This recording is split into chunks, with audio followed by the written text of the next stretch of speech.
Good morning everyone. दोस्तों, आज है मार्च 27 2024 और हम लोग करने वाले हैं द हिंदू न्यूज़पेपर के एनालिसिस। मेरा नाम है जितेंद्र चौधरी और आज हम लोग कौन कौन से टॉपिक करने वाले हैं। आज अच्छे टॉपिक हैं जो एग्जाम में काफ़ी ज़्यादा इंपॉर्टेंट हमारे लिए रहेंगे, प्रीलिम्स और मेंस के लिए भी।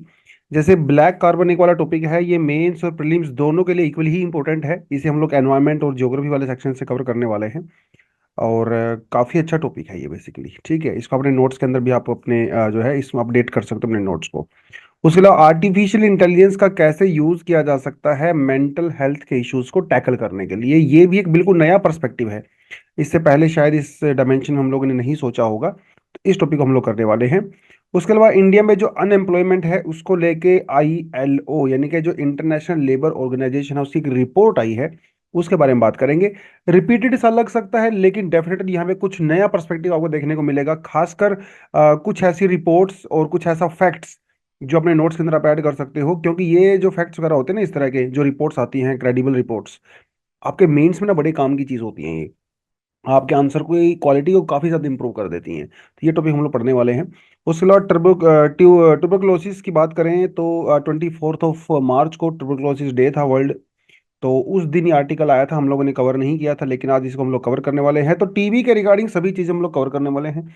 क्यों होता है, कैसे होता है, क्या इसका इम्पैक्ट होता है, कुछ फैक्चुअल इन्फॉर्मेशन इंडिया के कॉन्टेक्स्ट में इंडियन गवर्नमेंट ने कौन कौन से स्टेप्स लिए हैं टीबी के रिगार्डिंग, वो सब हम कुछ यहाँ पे पढ़ने वाले हैं। तो टीबी का पूरा टॉपिक A to Z बिल्कुल आपका टॉप टू बॉटम यहाँ पे कवर हो जाता है।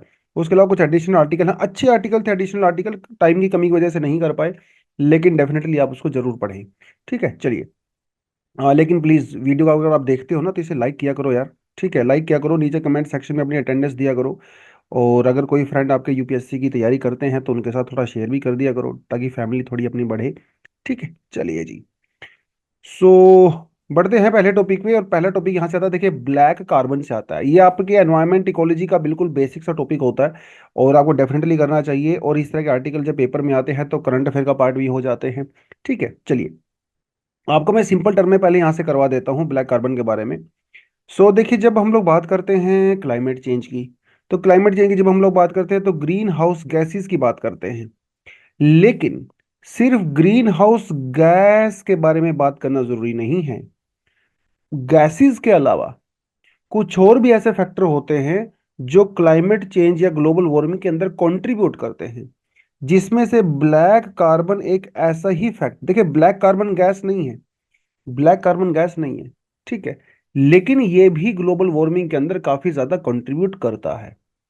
तो देखिए, CO2 मीथेन वगैरह तो हम लोग टैकल कर ही रहे हैं, UNFCCC वगैरह कर ही रहे हैं।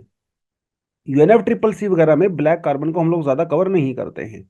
लेकिन इंडिया ने जो नेट जीरो अचीव करना है 2070 तक, उसमें ब्लैक कार्बन को टैकल करना भी बहुत जरूरी है। ठीक है, हमने टारगेट रखा है, टारगेट हमने रखा है कि 2030 तक हम लोग 500 gigawatt electricity renewable energy sources से बनाएंगे। हालांकि अभी हम लोग सिर्फ 180 ही बना पा रहे हैं, कोविड की वजह से भी काफी डिले हो गया था, लेकिन शायद हम लोग इसको अचीव कर लेंगे। इसको तो हम लोग अचीव कर लेंगे, लेकिन साथ के साथ ब्लैक कार्बन के एमिशन को भी कम करना है। देखिए, गांव वगैरह में यूजली आप देखते होंगे जो माताएं होती हैं, हमारी बहनें होती हैं, वो लकड़ी का यूज करती हैं। जो काव डंग होती है, गोबर के उपले जो बनाए जाते हैं उनका यूज करती हैं। और इस तरह से ये जो धुआं होता है, स्मोक, ये धुआं सिर्फ इनकी हेल्थ के लिए नहीं, देखो हेल्थ के लिए तो डेंजरस होता ही है। अस्थमा वगैरह के रोग बहुत ज्यादा होते हैं, विलेजेस में अब जाओगे तो महिलाओं को बहुत रोग मिलते हैं सांस के रिगार्डिंग। उसमें एक बहुत बड़ा कंट्रीब्यूशन इस धुएं का होता है, ये तो करता ही करता है। उसके अलावा जो इंडोर पोल्यूशन होता है, घर में जो बुजुर्ग होते हैं, बच्चे होते हैं, उनके लिए बहुत डेंजरस होता है। यही नहीं, ये जो स्मोक यहां से आपको निकल रहा है ना, इसके अंदर होता है ब्लैक कार्बन। आप लकड़ी का यूज कर रहे हो, फायरवुड का यूज कर रहे हो, उपलों का यूज कर रहे हो, यहां से ब्लैक कार्बन निकलता है, जो ग्लोबल वार्मिंग के लिए भी बहुत ज्यादा रिस्पॉन्सिबल होता है। समझ रहे हो? तो देखिए क्या होता है black carbon. It's a dark सूटी material emitted alongside other pollutants when biomass and fossil fuels are not fully combusted। ठीक है, बायोमास का मतलब यही होता है, जो फायरवुड होता है, लकड़ी जो हम लोग जलाते हैं चूल्हे में, वो, या जो गाय के उपले वगैरह होते हैं, वो सब इसे फायरवुड ही कहते हैं। जब ये हाफ कंबस्शन इसका होता है, पूरा नहीं होता है, तो यहां से ब्लैक कार्बन रिलीज होता है। और चीजें भी होती हैं, राख वगैरह निकलती है, लेकिन ब्लैक कार्बन उसके साथ निकलता है। ठीक है।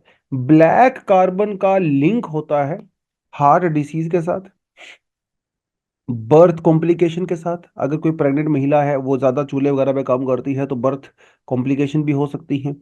Pre mature death. Black carbon इसीलिए तो डेंजरस है ही। उसके साथ साथ जो ब्लैक कार्बन का रोल है ग्लोबल वार्मिंग के, वो भी बहुत ज्यादा इंपॉर्टेंट है। वो हम लोग थोड़ा आगे देखेंगे।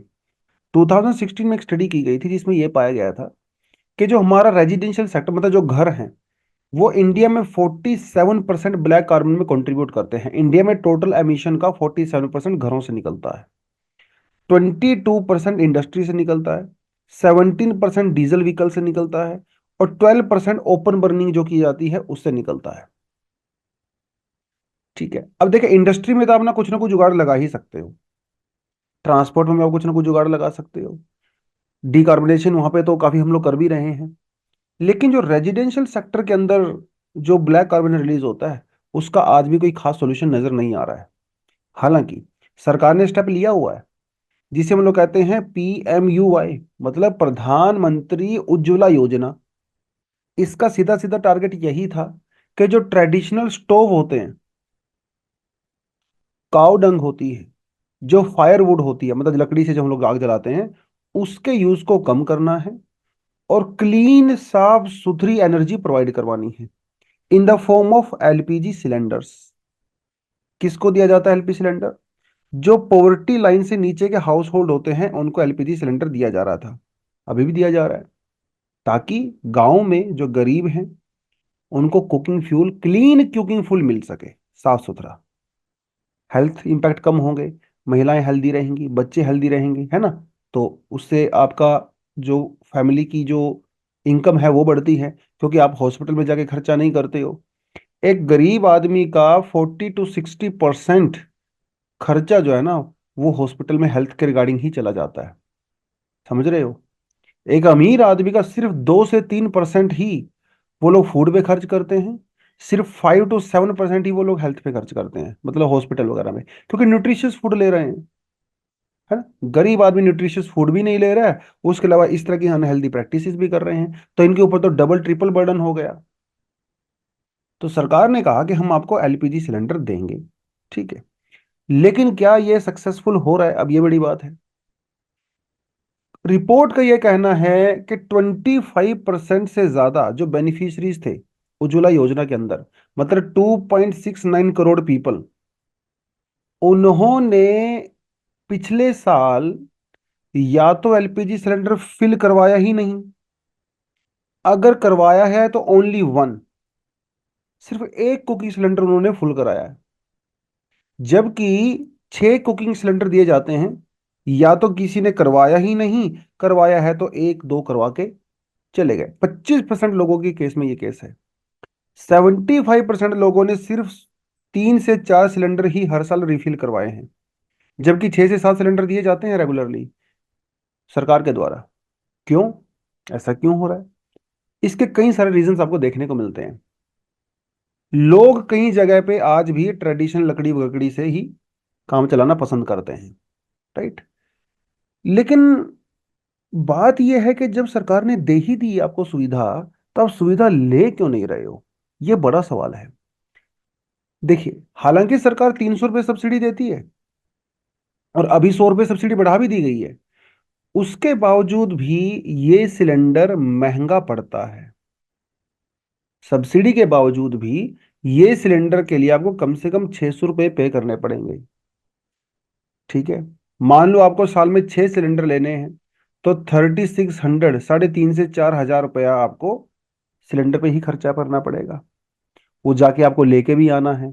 आपका हो सकता है जिस दिन आपको सिलेंडर लेने जाना पड़े, वो पूरा दिन आपका चला जाए, आपकी पूरी दिहाड़ी चली जाएगी 500 600 रुपए की जो आपको मिलती है। अब इंटीरियर गांव हैं हमारे देश में, बहुत दूर दराज के गांव हैं, उनको सिलेंडर लेने के लिए शहर आना पड़ता है, या किसी खास आसपास के जो है किसी कस्बे में जाना पड़ता है। वो तो पूरी दिहाड़ी चली गई ना आपको, और बाई चांस उस दिन किसी वजह से नहीं मिला तो नेक्स्ट डे फिर आपको जाना पड़ेगा। बहुत सारे रीजन ऐसे हो सकते हैं। 600 रुपए का सिलेंडर इवन आफ्टर सब्सिडी भी काफी महंगा पड़ता है एक गरीब आदमी को, जो बहुत गरीब है। आप मत समझो, अपने ऊपर मत समझो, आप उस बात को से रिलेट ही नहीं कर पाओगे क्योंकि आपने उतनी गरीबी देखी नहीं है। हम लोग यहाँ पे बैठ के ऑनलाइन क्लासेस कर रहे हैं, यूट्यूब चला रहे हैं, स्मार्टफोन चला रहे हैं, घर में ठीक ठाक आपको हिसाब किताब है, आप इससे रिलेट भी नहीं कर पाओगे। गरीबी इतनी ज्यादा है देश में, बहुत सारे हिस्सों में अगर आप जाएंगे, 600 रुपये उनके लिए बहुत बड़ी बात है। तो इसीलिए वो डंग, फायरवुड वगैरह इनको ही प्रेफर कर रहे हैं क्योंकि वो फ्री है। कहाँ 600 रुपये, कहाँ फ्री। और इन यहाँ पे इनको आदत भी है, ट्रेडिशनली वो इसी पे खाना बना रहे हैं, तो ऐसा तो नहीं है कुछ नया प्रैक्टिस वो कर रहे हैं। इनके लिए एलपीजी सिलेंडर शायद एक नई प्रैक्टिस हो सकती है, लेकिन लकड़ी से, गोबर के उपले से खाना बनाना नई प्रैक्टिस बिल्कुल भी नहीं है।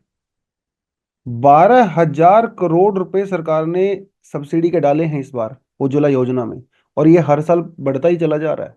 लेकिन प्रॉब्लम फिर से वही है, अफोर्डेबल नहीं है।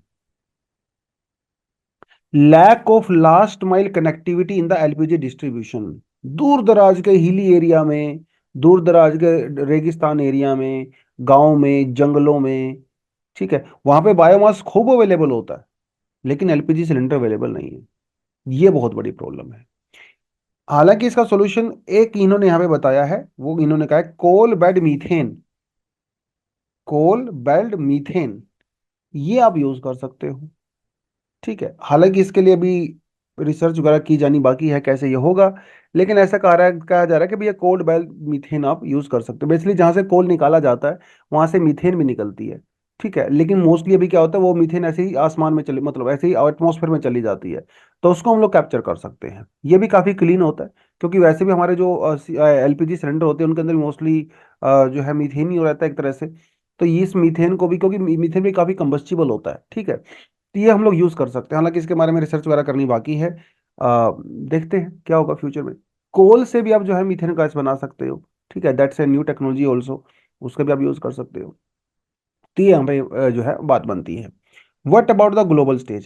As India navigates its responsibility on the global stage towards the long-term decarbonization, there is a urgent need to act. Prioritizing black carbon reduction through PMUY can help India become a global leader in addressing, ये तो बड़ी बड़ी बातें लोग करते ही हैं, ठीक है। 6.1 लाख डेथ, 6 लाख डेथ हर साल इंडिया में हो जाती हैं because of indoor exposure, indoor pollution, जिसमें से ब्लैक कार्बन, लकड़ी के उपले जलाना, लकड़ी का गोबर के उपले बनाना, लकड़ी का यूज करना, एक बहुत बड़ा कंट्रीब्यूटिंग फैक्टर होता है। तो एलपीजी सिलेंडर का अगर यूज हम लोग लार्ज स्केल पे करें तो इन डेथ को कम किया जा सकता है, which is very big factor. ठीक है, तो ये थोड़ा सा ब्लैक कार्बन के बारे में आपको पता होना चाहिए। जो चीजें मैंने आपको ऊपर बोली हैं वो सभी चीजें यहाँ पे ऑलमोस्ट एज, मतलब ऐसे ही कवर की गई हैं। ब्लैक कार्बन जब निकलता है ना, ये ग्लोबल वार्मिंग के अंदर कैसे कंट्रीब्यूट करता है, ये किस तरह से टेम्परेचर को इंक्रीज करने में हेल्प करता है। देखिए, ब्लैक, नाम ही इसका ब्लैक है, तो ब्लैक का मतलब ये हुआ कि जो सनलाइट होती है हमारी, जो रेडिएशंस होती हैं उनको एब्जॉर्ब कर सकता है ना। जो ब्लैक कार्बन जब निकलता है इंडस्ट्री से, व्हीकल से, घरों से, अल्टीमेटली ये कहाँ जाता है, ये जाता है हिली एरियाज में, और वहां पे जाके जो हमारी आइस होती है, जो स्नो कवर होते हैं, उनके ऊपर जाके ये डिपॉजिट हो जाता है, जिसकी वजह से हमारा आइस ब्लैक कलर का हो जाता है।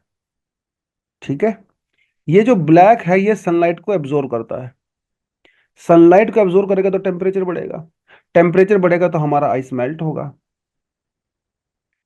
तो हिली एरियाज में टेम्परेचर इंक्रीज करता है ब्लैक कार्बन, हमारे ग्लेशियर्स मेल्ट होते हैं, फ्लड आता है, तो टेम्परेचर तो बढ़ता ही बढ़ता है, साथ के साथ फ्लडिंग के अंदर भी कंट्रीब्यूशन हो रहा है। ब्लैक कार्बन उस कंटेक्स्ट में काफी ज्यादा डेंजरस होता है। ठीक है, चलिए, बाकी इम्पैक्ट ऑफ क्लाइमेट का फैक्टर मैंने को बता ही दिया, हेल्थ का फैक्टर मैंने को बता ही दिया। ठीक है, तो वही सारी चीजें यहाँ पे आप इस पे पढ़ सकते हैं। ठीक है, can artificial intelligence help in navigating the mental health. Mental health जब किसी को होती है, इश्यूज होते हैं मेंटल हेल्थ के रिगार्डिंग, डिप्रेशन हो गया, कुछ ना कुछ आपको एंजाइटी हो गई, कुछ ना कुछ हो गया, तो इसके साथ ना एक टैबू जोड़ा हुआ है हमारे समाज में, है ना। मेंटल हेल्थ की हेल्प लेना एक उसको स्टिग्मेटाइज कर दिया गया है। लोग जनरली ये बोलते हैं तो पागल है।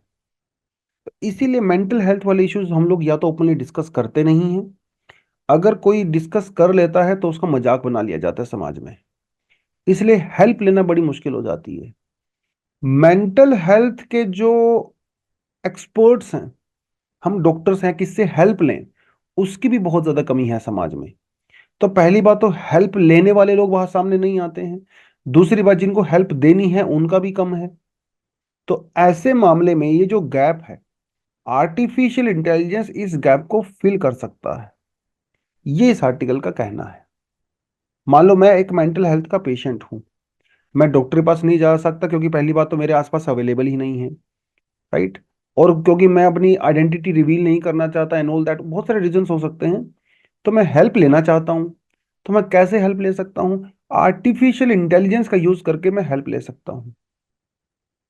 ठीक है, कई तरीके हो सकते हैं इसके हेल्प लेने के। जैसे मान लो एक डॉक्टर है, वो अमेरिका में है, कहीं भी हो सकता है, ठीक है।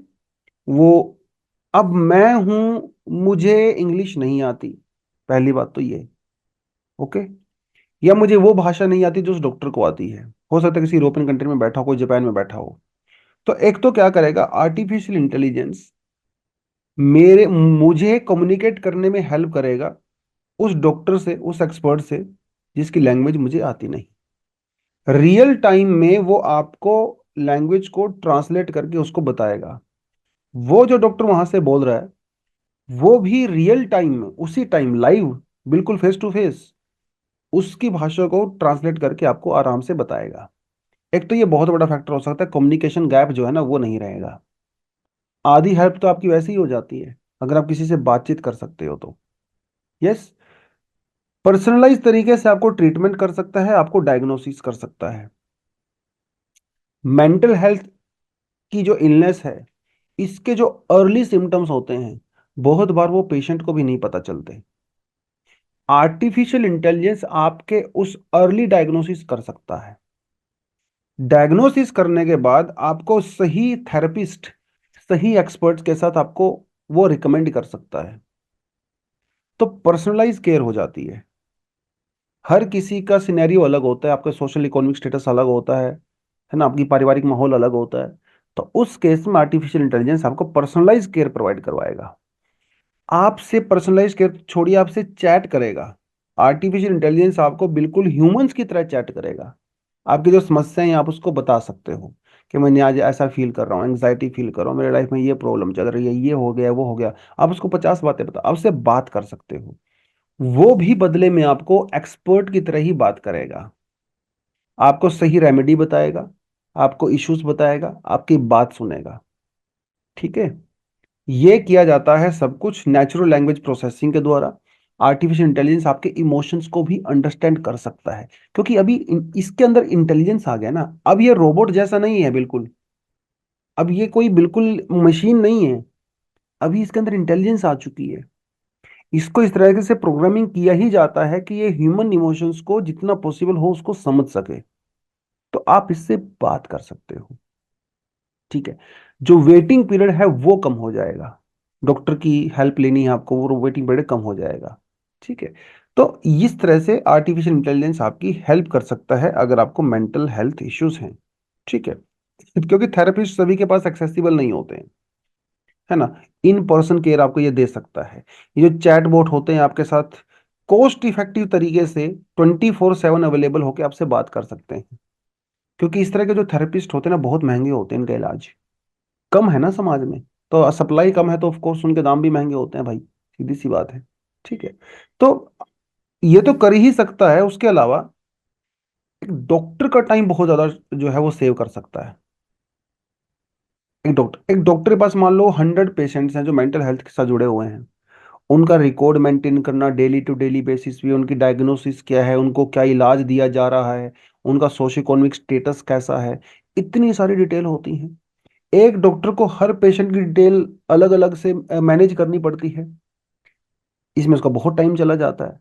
आर्टिफिशियल इंटेलिजेंस क्या करेगा, ये वो जैसे जो भी कुछ है, पेशेंट का कन्वर्सेशन, उसके क्लिनिकल नोट्स, उसकी जेनेटिक इंफॉर्मेशन, उसको क्या ट्रीटमेंट दिया जा रहा है, सभी चीजों को आर्टिफिशियल इंटेलिजेंस समराइज करके मिनटों में वो काम कर सकता है। ठीक है, तो डॉक्टर का टाइम बहुत ज्यादा सेव हो जाएगा। अब उस बचे हुए समय में वो डॉक्टर जो है दूसरे पेशेंट्स को देख सकता है। तो पेशेंट को तो हेल्प कर ही सकता है, साथ के साथ जो एक्सपर्ट्स हैं, मेंटल हेल्थ एक्सपर्ट्स, उनका भी हेल्प करता है। दोनों तरीके से हेल्प करता है आर्टिफिशियल इंटेलिजेंस। ठीक है, चलिए, अच्छा आर्टिकल है, नया पर्सपेक्टिव है। आर्टिफिशियल इंटेलिजेंस के जब आप यूज की बात करोगे कहीं पे अगर लिखने को आएगा, तो डेफिनेटली हेल्थ सेक्टर में, खासकर मेंटल हेल्थ सेक्टर में ये लिख सकते हो। ठीक है, एक नया पर्सपेक्टिव है आपके आंसर के अंदर, एक नई चीज ऐड ये डेफिनेटली करेगा। ठीक है, चलिए, employment scenario in India, grim says ILO रिपोर्ट। ग्रीम का मतलब यह है कि भैया हालत कुछ खास अच्छी नहीं है, ये मतलब होता है बेसिकली ग्रीम का। तो एक रिपोर्ट निकाली गई है, ठीक है, इंटरनेशनल लेबर ऑर्गेनाइजेशन ने ह्यूमन डेवलपमेंट इंडेक्स, जो HDR होता है, इंस्टीट्यूट ऑफ ह्यूमन डेवलपमेंट के साथ मिलके इंडिया एम्प्लॉयमेंट रिपोर्ट 2024 निकाली है। और इस रिपोर्ट के अंदर इन्होंने कुछ इंटरेस्टिंग ऑब्जर्वेशंस की हैं, जिसके बारे में अब हम इसकी में थोड़ा बात करेंगे। देखिए क्या कहना है, कहता है भैया the share of the secondary और higher education, the share those with high secondary and higher education among the unemployed youth in India has almost doubled from 2000 to 2022। ठीक है, ऐसे यंग लोग इंडिया में जिनके पास सेकेंडरी एजुकेशन है, higher education है, उनमें अनएम्प्लॉयमेंट रेट डबल हुआ है पिछले 22-23 सालों में। पहले it was 35%, now this is around 67%। एक तो इस रिपोर्ट के अंदर ये कहा गया है। ठीक है, पिछले 20-25 सालों की बात, 22-23 सालों की बात इन्होंने की है। कंट्री में जितने भी अनएम्प्लॉयड वर्क फोर्स है, उसमें से 83% यंगस्टर्स हैं। बहुत सारे तो सरकारी एग्जाम की ही तैयारी कर रहे हैं। ठीक है, जानबूझ के अनएम्प्लॉयड हैं बहुत सारे तो, क्योंकि किसी ना किसी हायर एग्जाम की तैयारी कुछ ना कुछ कर रहे होंगे लोग। ये एक रीजन डेफिनेटली यहाँ पे हो सकता है।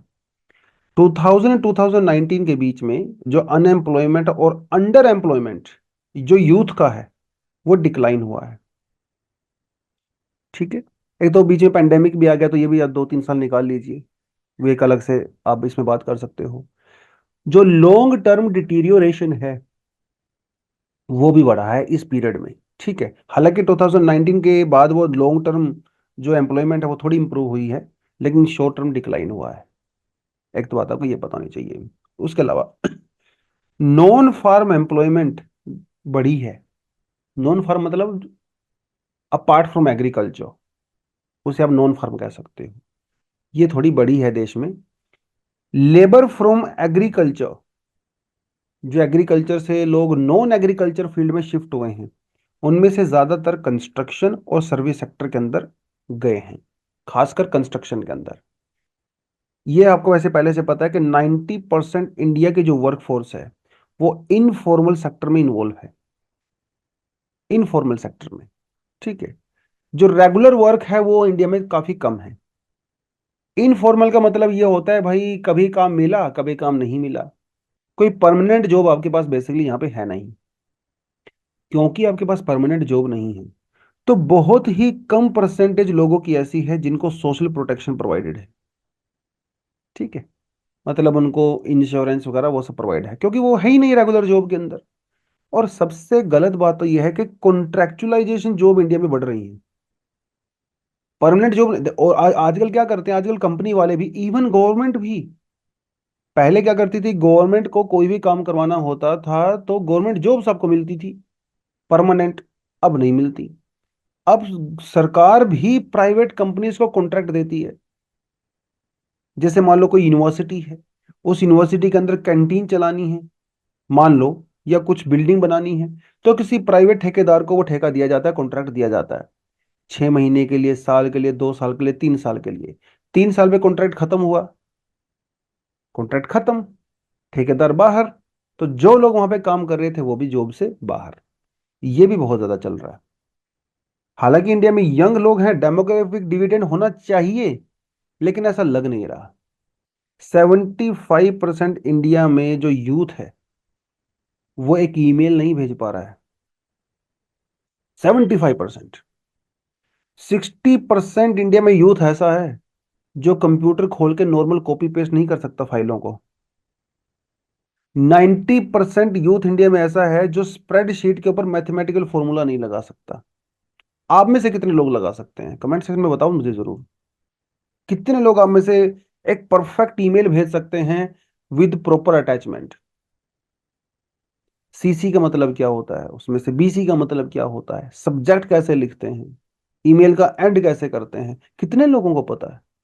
अब आप किसी को जॉब, आप जॉब सीकर हो, किसी जॉब को, जॉब के लिए सीवी भेज, कितने लोगों को अपना सीवी बनाना आता है इंडिया में? आप में से कितने लोगों को एक अच्छा सीवी बनाने आता है? आप तो जॉब सीकर हो ना, तो आपकी तो बहुत प्रायोरिटी होनी चाहिए सीवी। चाहे आप गवर्नमेंट एग्जाम के लिए भी तैयारी कर रहे हो, आपको तो सीवी वहां भी देना पड़ता है। कि पता है आपको सीवी में कौन सी चीज कहाँ कैसे लिखते हैं? कहाँ क्वालिफिकेशंस लिखते हैं, कहाँ पे एक्सपीरियंस लिखते हैं, कहाँ पे अपने गोल्स लिखते हैं, विजन लिखते हैं, मिशन लिखते हैं, स्किल्स लिखते हैं, वीकनेस, स्ट्रेंथ, एड्रेस कैसे लिखते हैं? पता आपको? नहीं पता होगा मोस्टली लोगों को। ये हालत है हमारे यूथ की। और फिर हम लोग कंप्लेंट भी करते हैं, सर ये हो गया जी, वो हो गया, जॉब नहीं मिल रही है। वो एक अलग बात है, जॉब्स है भी नहीं मार्केट में ऑब्वियसली, लेकिन जो एक बेसिक स्किल सेट है वो हमें नहीं आता है। ये इस आर्टिकल का, आईएलओ की रिपोर्ट का कहना है। जिसकी और सोशल इनिक्वालिटी बढ़ रही है समाज में। हालांकि गवर्नमेंट ने काफी अफर्मेटिव एक्शंस लिए हुए हैं, रिजर्वेशन जिसमें से एक बहुत बड़ा अफर्मेटिव एक्शन है, उसके बावजूद भी शेड्यूल कास्ट और शेड्यूल ट्राइब के जो मोस्टली यंग लोग हैं, यंग तो छोड़ो, normal in the normal sense में भी, वो लो पेइंग जॉब्स कर रहे हैं। लो पेइंग जॉब्स, ठीक है। शेड्यूल कास्ट और शेड्यूल ट्राइब में वर्क पार्टिसिपेशन थोड़ा ज्यादा है, लेकिन ये कि जो वर्क पार्टिसिपेशन है वो लो पेड टेम्परेरी कैजुअल वर्क के अंदर है। और जो शेड्यूल कास्ट और शेड्यूल ट्राइब में जो काम कर रहे हैं लोग ज्यादा, वो इसलिए नहीं कर रहे हैं कि उनको काम ज्यादा मिल रहा है। उसमें से बहुत सारे लोग इकोनॉमिक निसेसिटी की वजह से कर रहे हैं। गरीबी है ना भाई, गरीबी आपसे काम करवाती है। आप अमीर हो, पैसे हो, बिजनेस वाले हो, आप काम करें या ना करें आपकी मर्जी, आप चूज कर सकते हो। लेकिन यहाँ तो आपके पास कोई ऑप्शन ही नहीं है। और जो है यहाँ पे लोग काम कर रहे हैं ज्यादातर एससी और एसटीज के अंदर, वो low paying jobs, casual work, informal employment के अंदर काम कर रहे हैं। तो जो सोशल हायरार्की है वो आज भी बनी हुई है, डिस्पाइट के गवर्नमेंट ने एफर्मेटिव एक्शंस यानी कि रिजर्वेशन वाले फैक्टर्स लिए हुए हैं।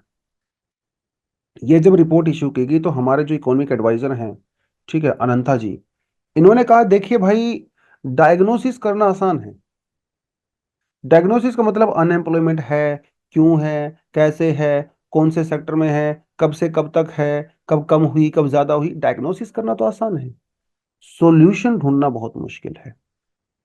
जनरली क्या होता है, जनरली इनका कहना है कि जो इकोनॉमिक सेक्टर होता है, जिसमें से प्राइवेट सेक्टर एक बहुत बड़ी पावर यहाँ पे होती है, इनका काम होता है जॉब्स क्रिएट करना। खाली गवर्नमेंट ही सारी जॉब्स क्रिएट करेगी ऐसा नहीं होता, किसी भी कंट्री में ऐसा नहीं होता है। ठीक है, उन कंट्रीज में भी ऐसा नहीं है जहाँ पे पूरी तरह से कम्युनिस्ट गवर्नमेंट्स हैं कि हर जॉब गवर्नमेंट के द्वारा दी गई है, नहीं। इंडिया एक मिक्स्ड इकोनॉमी है, और हम लोग तो प्राइवेट इकोनॉमी की तरफ बढ़ रहे हैं। तो प्राइवेट सेक्टर को ज्यादा से ज्यादा जॉब्स क्रिएट करनी चाहिए, यूजली ऐसा होता है। हालांकि सरकार अपनी तरफ से जो करने चाहे वो कोशिश कर सकती है, लेकिन 100% एम्प्लॉयमेंट क्रिएट करना वो सरकार के हाथ में नहीं होता। सॉल्यूशन ढूंढना उतना आसान नहीं है इतनी कॉम्प्लिकेटेड इकोनॉमी में, डायग्नोसिस करना आसान है, ऐसा उन्होंने कहा। हालांकि आप इसमें अग्री या डिसएग्री कर सकते हो। Over a period of time government ने बहुत सारे स्टेप्स लिए हैं, जैसे इंटीग्रेटेड रूरल डेवलपमेंट प्रोग्राम, है ना, training for the rural youth for the self employment, ठीक है, rural development and the self employment training institutes, है ना, उसके अलावा rural self employment training institutes, Jawahar रोजगार योजना, मनरेगा का आप एग्जांपल दे सकते हो, प्रधानमंत्री कौशल विकास योजना, startup India, stand up India, ऐसी बहुत सारी जो उस्ताद वगैरह, ऐसी बहुत सारी स्कीम्स हैं जो सरकार ने एम्प्लॉयमेंट बढ़ाने के लिए ले लिए हैं over a period of time. लेकिन इनका जो एग्जैक्ट इम्पैक्ट है वो उतना ज्यादा नजर नहीं आता है। एक स्लाइड मैंने आपको सेल्फ स्टडी के लिए दी है यहाँ पे, जिसमें आप टाइप्स ऑफ अनएम्प्लॉयमेंट यहाँ पे दिया हुआ है। सीजनल अनएम्प्लॉयमेंट, डिस्गाइज्ड अनएम्प्लॉयमेंट जो इंडिया में सबसे ज्यादा है, वल्नरेबल, टेक्नोलॉजिकल, फ्रिक्शनल, ये थोड़ा सा पढ़ सकते हैं। ठीक है, चलिए टीबी को लेके बात कर लेते हैं, क्योंकि परसों 24 मार्च को जो है वो क्या था, इंटरनेशनल टीबी डे था। ठीक है, उस दिन हम इस आर्टिकल को नहीं कर पाए, तो कोई बात नहीं, आज कर लेते हैं। इंपॉर्टेंस तो उतनी ही रहेगी आर्टिकल की, 27 को करो या 24 को करो, खास फर्क तो पड़ने वाला नहीं है। ठीक है, तो ट्यूबरकुलोसिस के बारे में आपको बात करनी है। ट्यूबरकुलोसिस क्या होता है, कैसे फैलता है, कितने टाइप का होता है, कुछ फैक्चुअल इंफॉर्मेशन एग्जाम में डालने के लिए, इंडिया के कॉन्टेक्स्ट में कुछ इंफॉर्मेशन, वर्ल्ड के कॉन्टेक्स्ट में कुछ इंफॉर्मेशन, और कैसे इसको दूर कर सकते हैं, क्या क्या इसकी डायग्नोसिस होती है, क्या क्या इसका ट्रीटमेंट होता है। इतनी इंफॉर्मेशन आपके लिए सफिशिएंट है। देखिए, ट्यूबरकुलोसिस जो है ना, वो एयरबोर्न कम्युनिकेबल डिसीज है। इसका मतलब यह है कि हवा से फैल सकता है, हवा से फैल सकता है। जब आप कफ करते हो, स्नीज करते हो, स्पिट करते हो, हवा में वायरस चला गया। बैक्टीरिया से फैलता है, वैसे वायरस से नहीं फैलता, ये बैक्टीरिया से फैलता है। तो इसलिए कम्युनिकेट, अगर मुझे है तो आपको भी हो सकता है, अगर आप मेरे पास में हो, मैंने स्नीज किया, आपके अंदर वो बैक्टीरिया जा सकता है।